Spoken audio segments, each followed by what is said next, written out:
right, second video of the day, man. I actually like this because like I really when I warm up and tell you and update you and like kind of like explore what's been going on with me, it allows me to kind of like detach from my mind. I think that's what friends do, so I'm very grateful for you guys. I love you and all that good stuff. And even though this feels like work every once in a while, or it's just kind of like my mind tries to convince me not to do it, our road to 1,000 videos is getting closer and closer. This is video 443. Is it? Wait 1 second, let me check. Yes, this is video 443. And now, here's a video that's kind of like messed up. Why do people always want something inspiring? All right, I'm just gonna show it to you. See, again, like I don't know why do people always want something inspiring? I really don't understand. Oh, I said like I would start putting dates on it at one point, and I did. But ever since I like fucking beautiful, man.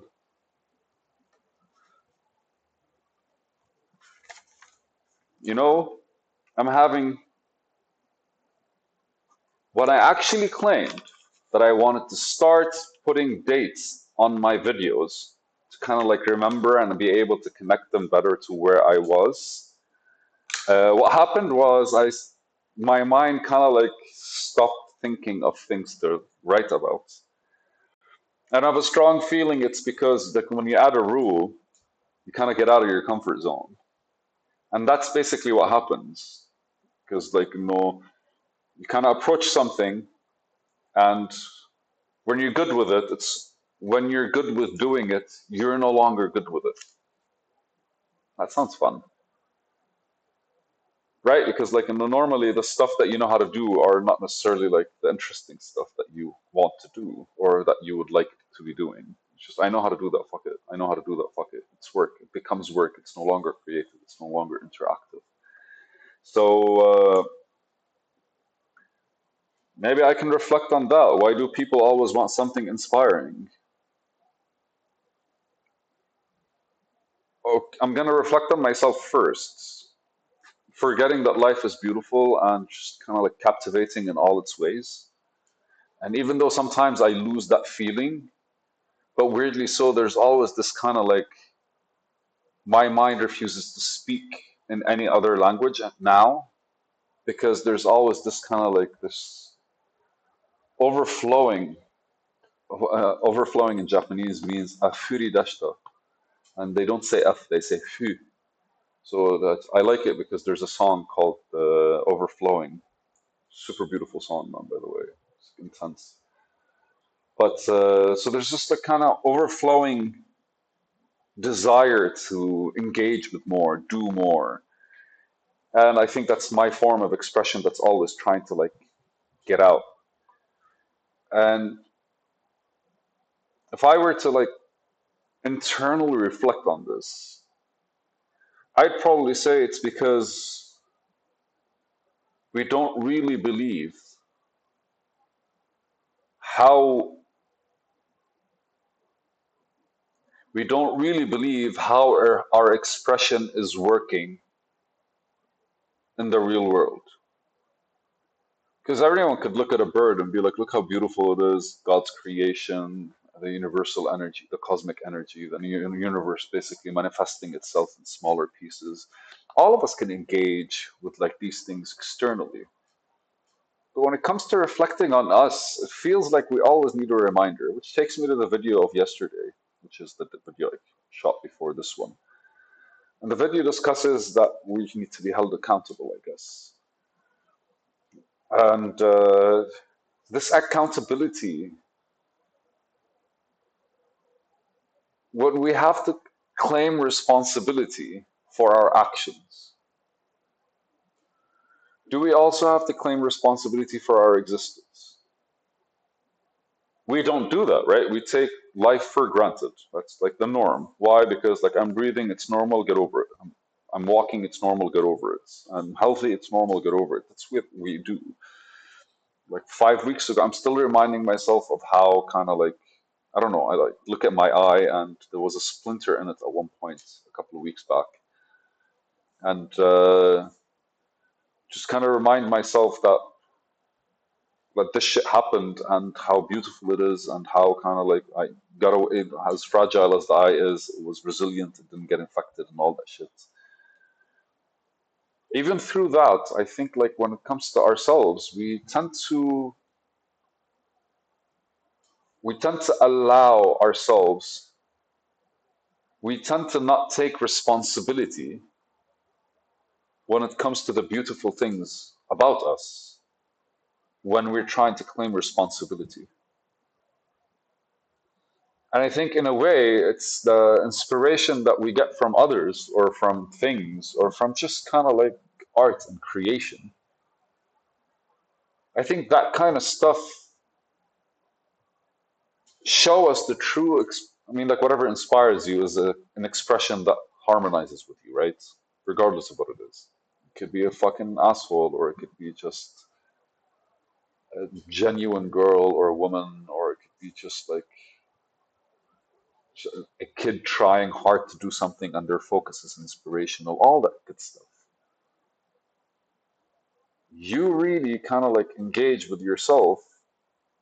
We are our worst judge. We are our harshest critic. We definitely can't, or I haven't, looked at myself in a way that makes me feel inspired yet. In fact, if anything, I feel like for the longest time I've been seeking approval towards the things that I actively have been doing, knowing full well the relevance in my life and just the fact that I'm just kind of like being more of myself doing them. It still feels like my sense of direction when it comes to like that is is outputted in a weird way instead of like, all right, so like, a big part of me right now is screaming you being inspired by yourself, not personally, just like the concept of you being inspired by yourself comes with awkwardness, really genuinely comes with the whole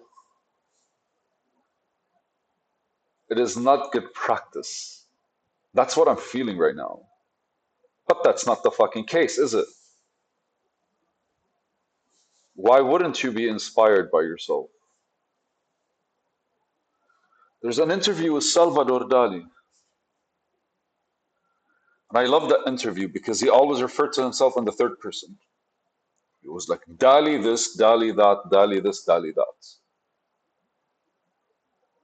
That interview changed something with me, but I've been feeling like I tried once to actually engage with people and go like, what's your name? It's like, my name is, I don't know, but like this is Tariq that you're speaking to, right? So I was given the name Tariq. You can call me by Tariq or something like this. There's a way where you can grammatically express the separation between yourself and your body, or like the ego that people associate to you, because we unconsciously connect them into one when I am this.